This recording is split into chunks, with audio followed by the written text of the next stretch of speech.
Okay, so for the last few days we've all been talking about George Floyd, who was brutally murdered Minneapolis. I woke up this morning and saw on Facebook that there was hundreds of people marching in London because of their reaction. Yes, a horrific murder of George Floyd.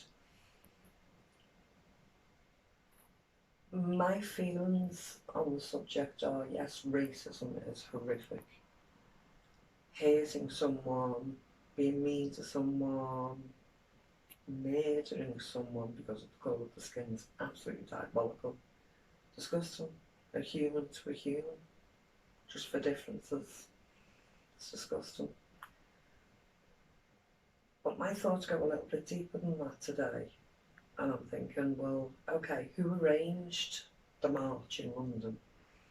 Those hundreds of people all didn't coincidentally all wake up that morning and think, right, I'm going to march in London for justice for George Floyd.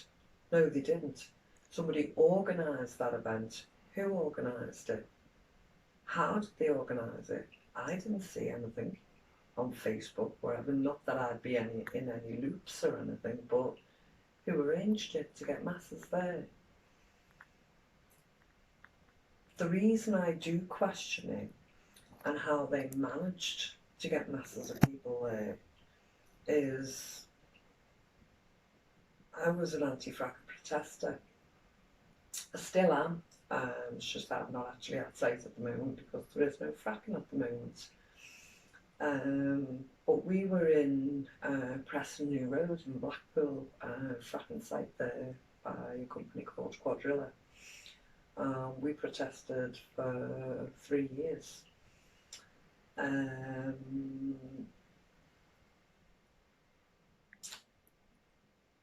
Discussions were, and my feelings were at the time, that there were paid undercover people pretending to be protesters. There were people who were self-opinionated and put them in positions of authority, although between ourselves we said everyone was equal and there were no leaders. There's always people who will present themselves as leaders and put themselves in certain positions. You will also find undercovers or people who have been paid to attend certain events for the day. Stories of people being told paid £30 a day, £200 a week, £400 a week. Many stories, many publications will tell you about people that are paid to be at events, paid instigators. You know, we're hearing stories in America yesterday that there's riots, and there was one particular video about a guy smashing windows, and some other protesters actually looked at him and took offence to what he was doing because there was no need to smash a local company shop window. So they followed him. This guy was trying to disappear, start a riot, start smashing, start being destructive. Yet he wants to suddenly disappear and not be known. He just wants, that's what you call an instigator. They start the screaming and shouting, they start the damage, and then they back off slowly once they've irritated someone enough to take over that position and continue the shouting or the demolition or what violence, even whatever's happening at that moment, and they quietly step back into the background then and let that next person take over, and then it's the 100 monkey syndrome. Everybody is all aerated, everybody's screaming and shouting, everybody's smashing and causing chaos. But that one instigator probably got paid £30 for the day and buggered off again as soon as they've started a riot. You never hear about that person, but you know.